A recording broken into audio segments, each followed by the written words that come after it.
अंतरिक्ष यात्री सुनीता विलियम्स और बुच विल्मोर अन्य 2 अंतरिक्ष यात्रियों के साथ स्पेस एक्स के ड्रैगन कैप्सूल से धरती पर लौट आए हैं। बीते साल जून में महज 8 दिनों के लिए अंतर्राष्ट्रीय स्पेस स्टेशन पर गए ये दोनों एस्ट्रोनॉट 9 महीने बाद लौट पाए हैं।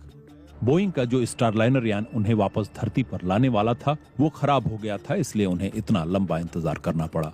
उन्हें आखिरकार एलन मस्क की कंपनी स्पेस एक्स का ड्रैगन कैप्सूल फ्लोरिडा के तट पर सुरक्षित रूप से उतारा। इंटरनेशनल स्पेस स्टेशन से अनडॉक होने के बाद यान को धरती पर पहुंचने में 17 घंटों का लंबा वक्त लगा। जानिए कैसी थी ये यात्रा और कैप्सूल के स्प्लैश डाउन करने के बाद क्या क्या हुआ।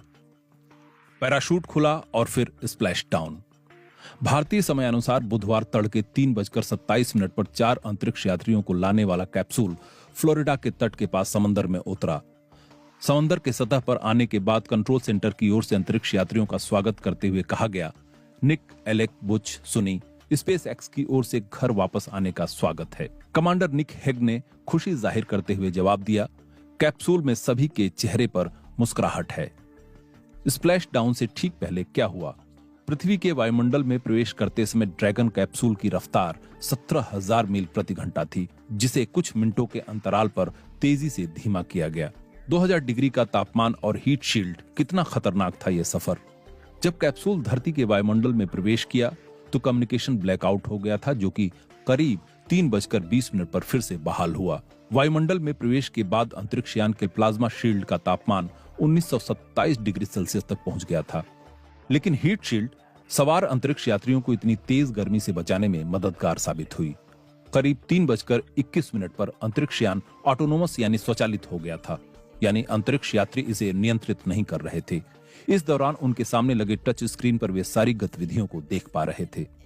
करीब 3:24 पर पहले ड्रैगन कैप्सूल के 2 पैराशूट खुले, जिससे इसकी रफ्तार और धीमी हो गई। इस दौरान एक जोर का झटका लगा और कैप्सूल की रफ्तार और धीमी हो गई। इसके बाद 2 और पैराशूट खुले। समंदर में उतरने के बाद क्या हुआ? जिस समय कैप्सूल समंदर में उतरा उसके ठीक बाद ही पानी में कैप्सूल के चारों ओर डॉल्फिन चक्कर लगाती हुई तैरती दिखीं। मौके पर मौजूद रिकवरी टीम फास्ट बोट से कैप्सूल तक पहुंची और पहले सुरक्षा का जायजा लिया और फिर पैराशूट को हटाया। इसके बाद स्पेस एक्स का रिकवरी पोत पहुंचा, जो कि लैंडिंग साइट से 2 मील की दूरी पर रुका हुआ था। जिस समय अंतरिक्ष यान की वापसी हो रही थी, आसमान पूरी तरह साफ और नीला था। इसके बाद रस्सियों के सहारे कैप्सूल को सुरक्षा नाव में लाया गया। जब कैप्सूल का हैच खुला, ड्रैगन का साइड हैच खुला और सारी दुनिया अंतरिक्ष यात्रियों की झलक पाने का इंतजार करने लगी। इसके बाद नासा की लाइव तस्वीरों के जरिए दुनिया भर में लोगों ने सुनीता विलियम्स और उनके साथियों को बाहर निकलते देखा। And there we do see Crew 9, some happy waves, smiles all around back on Earth. Capsule से निकलने से ठीक पहले सुनीता विलियम्स और विल्मोर ने कैमरे की ओर हवा में हाथ हिलाकर खुशी जाहिर की। अंतरिक्ष में करीब 286 दिन बिताने के बाद सुनीता विलियम्स और बुच विल्मोर ने धरती पर ताजा हवा में सांस ली।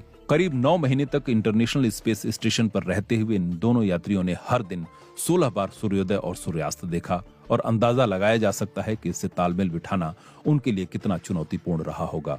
अंतरिक्ष यात्रियों की सेहत कैसी है? नासा के कॉमर्शियल क्रू प्रोग्राम के मैनेजर स्टीव स्टिच ने बताया कि अंतरिक्ष यात्रियों की सेहत ठीक है। उन्होंने कहा कि अंतरिक्ष यात्री कुछ समय के लिए रिकवरी शिप पर रहेंगे और फिर उन्हें ह्यूस्टन ले जाया जाएगा। उन्होंने अपनी टीम का शुक्रिया अदा किया और नासा की जरूरतों के मुताबिक खुद को ढालने के लिए अमेरिकी अरबपति एलन मस्क की कंपनी स्पेस एक्स की तारीफ की। हालांकि अंतरिक्ष